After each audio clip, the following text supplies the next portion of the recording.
All right, let's get an update on Texting Tutor. You want to take it from here?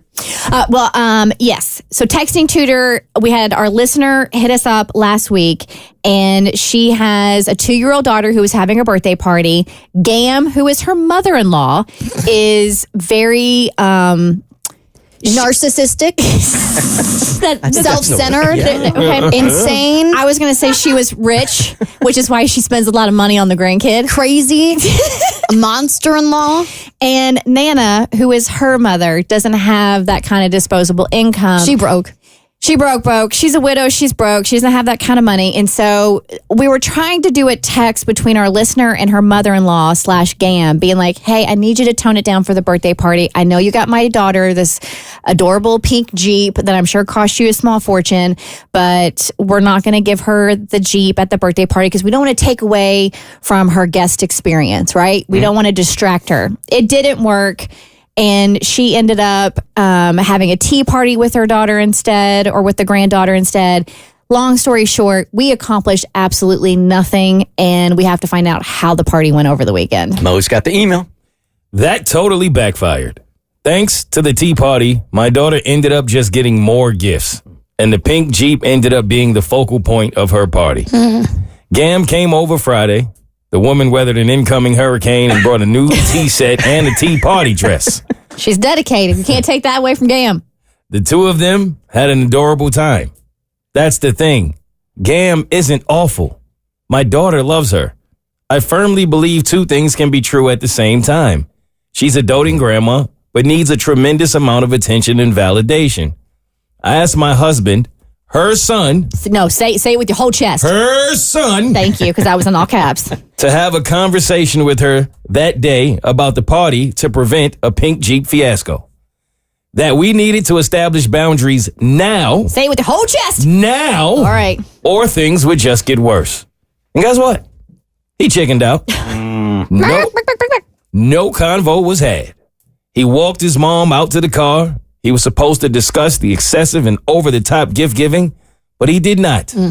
I obviously wasn't happy, but was determined to manage expectations and feelings at the party, at the birthday, which, looking back, pisses me off because my only focus should be my daughter. Anyways, Sunday was the birthday party. It does say insert heavy sigh here. She loved her, quote-unquote, what is that? Toodles theme and all the Minnie Mouse decor. Okay, so if you're not familiar with the Mickey Mouse Clubhouse Funhouse, there's this little thing called Toodles, and Toodles comes out and will deliver the mouse tools for them to use to finish. So they go, oh, Toodles. Got it. That's what she did. Thankfully, we had lovely weather, but a storm was brewing with Gam and Nana. I had every intention of not opening a single gift during the party. I've been to plenty of party where the kid does not open the gifts there, but rather later. That was my plan. We played on the bounce house. We ate. Minnie made a surprise appearance. Nice. We did cake and sang, and then everyone was to disperse. Several times throughout the party, Gam kept asking about presents. I kept telling her we wanted to open them after the guests leave. Well, right after the cake, what does Gam do? Oh, no, man. She rolls out the pink Jeep and steals the show. Of course, my daughter was over the moon. I immediately look at my mom, and my heart broke. She once again felt like the lesser Nana. I wasn't about to make a scene at the party, but I have now demanded... Yeah, you said that with your whole chest that time. Whew, okay.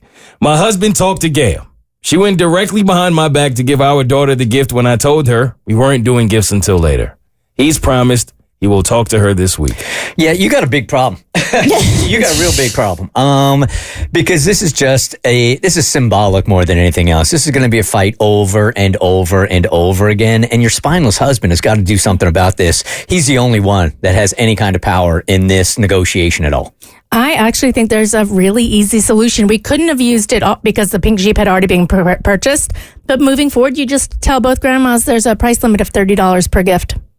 Per holiday. She's still not going to do it. Well, then you say we're going to return it. Like, you just hold firm. You can spend up to $30 on my kid. Thank you very much. Appreciate it. You don't have to spend that much, but then there's a price limit. Okay, so that I say they do that, but here's the thing. Gam is going to be livid. And she's going to be like, how dare you put a price on my love? This is how I show my affection. Why are you preventing me and why are you punishing your daughter when I want to buy all these things? Oh my God. Kids don't need more plastic. If you want to show your love, put it into a college savings fund.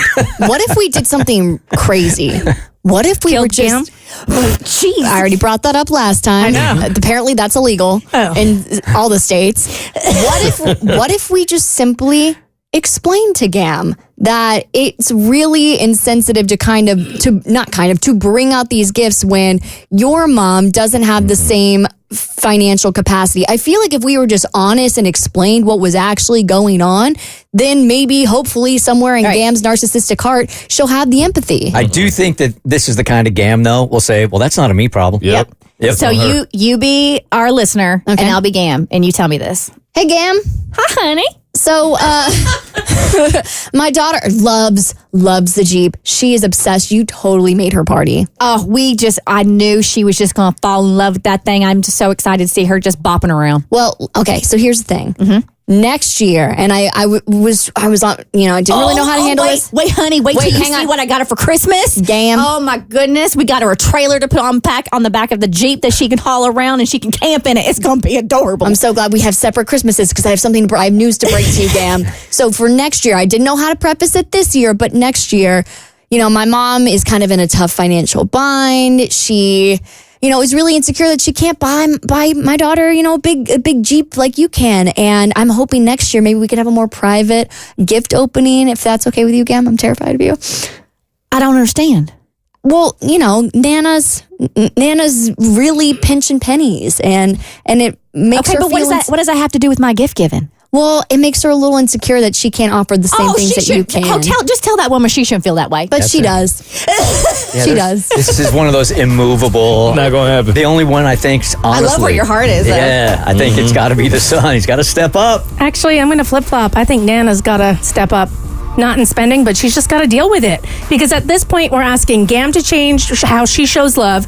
I'm not going to call it punishing because that's ridiculous, but the daughter or the granddaughter is not going to get the level of gifts other people would give her. And you don't need them, no, but you could argue that she's being punished inadvertently because someone's feelings are going to be hurt. And I think there's a good lesson about respecting others and making others feel good. But then at the same time, isn't there a lesson about not making somebody else's gift about you? Yes. Ooh. And stepping up to the plate and swallowing your own emotions so somebody else can have fun. So I think that Team Gam and Team Nana's got to step up. You went from kindness. A minute ago, you suggested murder. How did that happen? It's a very bipolar in my head. What if we just get Nana a job? The Bert Show.